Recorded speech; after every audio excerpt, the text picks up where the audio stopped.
Hi my fellow Scriabinoids, welcome to the lesson on Scriabin's Etude Op.2 No.1 in C# minor, a very famous etude, and I'm very excited to share my experience with this etude, my tips, and I hope that this lesson will help you in studying Alexander Scriabin's works. My name is Elina Akselrud. I am a Scriabin researcher, performer, and if you're watching this video on YouTube, it means that the full course on this etude is available for purchase, as well as lots of other courses I have created. The link is in the description, and the demo versions of my courses are available. I'm linking the playlist up here. I'm including my annotated PDF score that is available upon the purchase of the full course. And I'm notating everything, or nearly everything, that I can physically notate out of what I am mentioning during the full course, out of what I'm working through.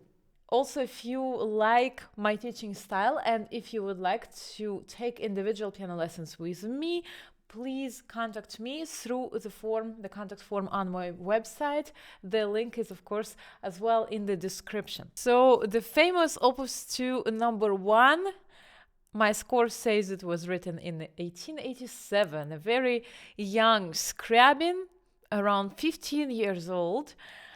And this is what I call sometimes film music, because it does sound like a nostalgic film music. I'm sure a lot of you can relate. So let's see what's happening. So the two main things I would love to emphasize before we even start is that A, please do not underestimate the role of polyphony in this piece, and B, please think of what this piece actually means for you. Because if there is no clear message, character, mood, emotion, feeling, or atmosphere, it would be very, very hard to create it from scratch, from nothing. So it's very important to first of all think about what this piece means to you, and why did you decide to play this piece? If you are playing it or you are about to play it, what made you want to play it? Before you figure this out, it would be much more difficult to actually work on it, because when you learn the notes, you will face the question, what are you playing about? Give it some thought. If you are not sure at this point, now it's a good moment to actually process this and go deeper with it. It's not a very long piece, but it is a very powerful one. It has a lot of wide chords.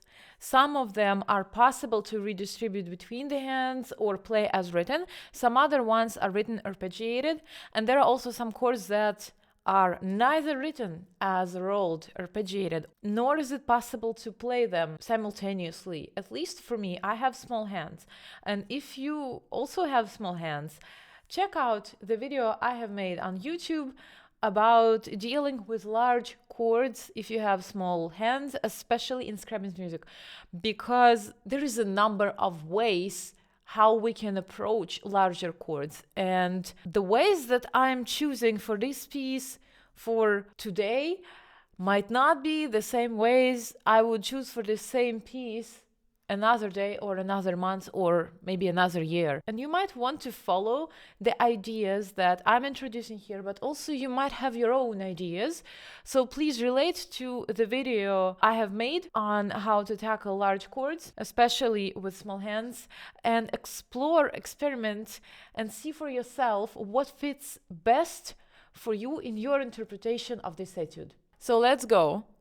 I'm not gonna stop at every single chord and give you every single possibility to roll this chord, because the possibilities are countless. What I would like to do is to explain what I am doing, particularly today with this particular chord. So the very first chord needs to be rolled, and it's written, and it's not possible to reach because our left hand has a very wide interval. Of course, one could think of placing the G sharp from the left hand into the right hand part, but then we will just end up with a simple, I mean, not rolled, simultaneously played C sharp minor chord, but that's not really what Scriabin wanted. So there are ways to roll this chord on the beat, from the beat, or something in between. And this is actually what I personally prefer. Something of this sort. When your right hand is playing the sixth, not exactly together with any note of the left hand's roll. And I think it softens the beat, and also it makes the sound, helps the sound resonate more.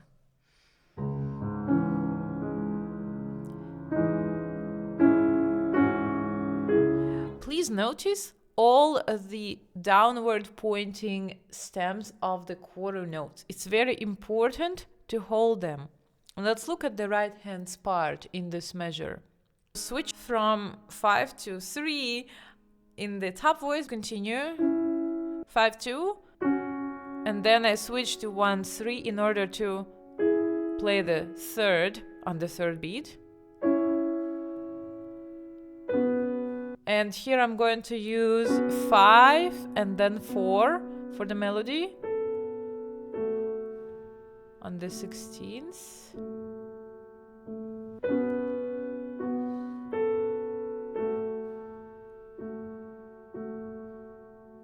So let's now do the left hand.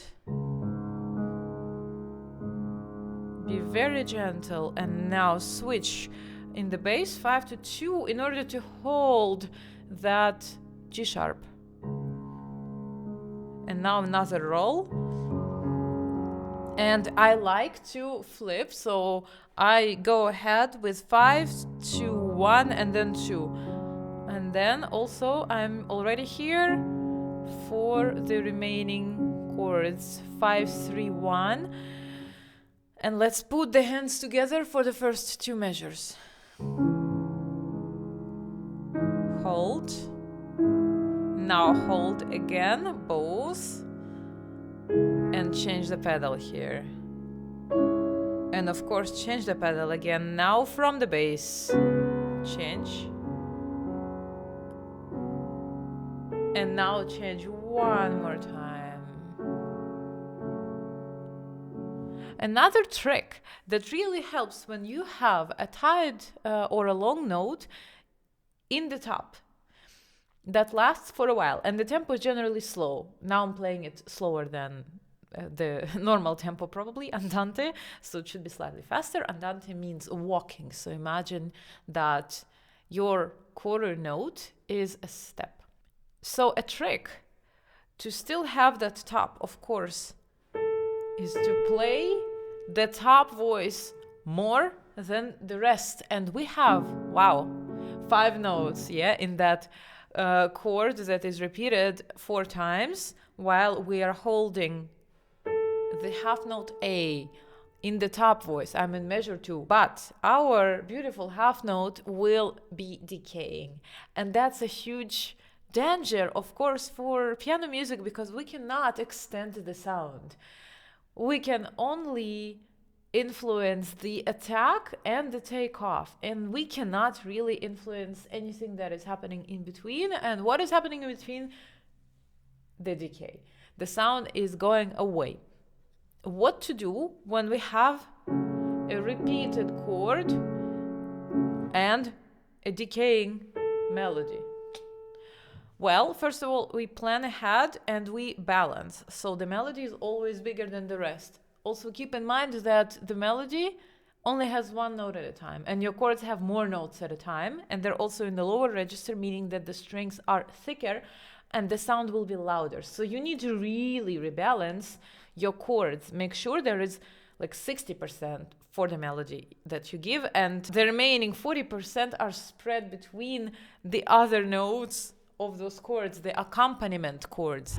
I hope that this lesson was helpful, interesting, and useful in your exploration of Alexander Scriabin's works. Please do not hesitate to contact me if you would like to have individual lessons with me online via Zoom. I teach people from the entire planet Earth online, and the contact form is below on my website. Make sure to check out my other tutorials, free as well as paid courses. Hit like if this video was interesting. Make sure to subscribe to this channel. Thank you so much for watching, and I'm going to see you in the next one. Bye.